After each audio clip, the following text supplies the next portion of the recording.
Nahum 3. Woe to the bloody city! It is all full of lies and robbery. The prey departeth not. The noise of a whip, and the noise of the rattling of the wheels, and of the prancing horses, and of the jumping chariots. The horseman lifteth up both the bright sword and the glittering spear, and there is a multitude of slain, and a great number of carcasses, and there is none end of their corpses. They stumble upon their corpses.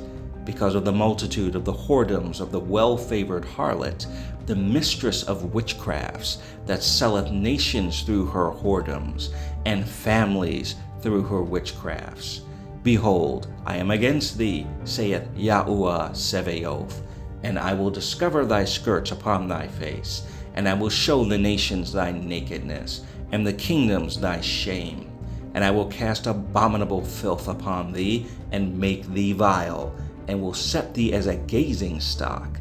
And it shall come to pass, that all they that look upon thee shall flee from thee, and say, Nineveh is laid waste, who will bemoan her?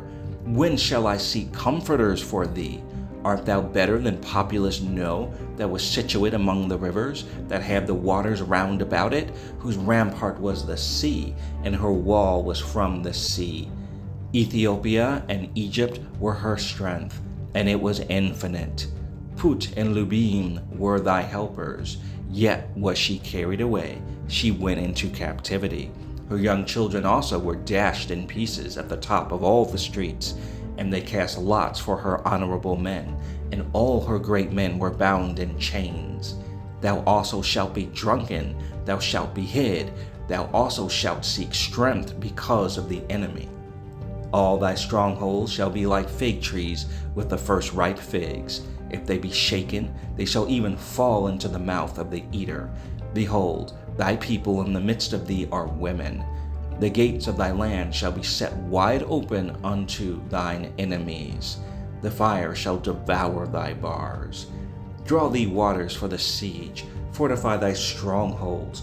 Go into clay and tread the mortar, make strong the brick kiln. There shall the fire devour thee, the sword shall cut thee off, it shall eat thee up like the cankerworm. Make thyself many as a cankerworm, make thyself many as the locust. Thou hast multiplied thy merchants above the stars of heaven. The cankerworm spoileth and flieth away. Thy crowned are as the locusts, and thy captains as the great grasshoppers, which camp in the hedges in the cold day. But when the sun ariseth, they flee away, and their place is not known where they are. Thy shepherds slumber, O king of Assyria. Thy nobles shall dwell in the dust. Thy people is scattered upon the mountains, and no man gathereth them. There is no healing of thy bruise, thy wound is grievous. All that hear the bruit of thee shall clap their hands over thee. For upon whom hath not thy wickedness passed continually? The end of the Book of Nahum.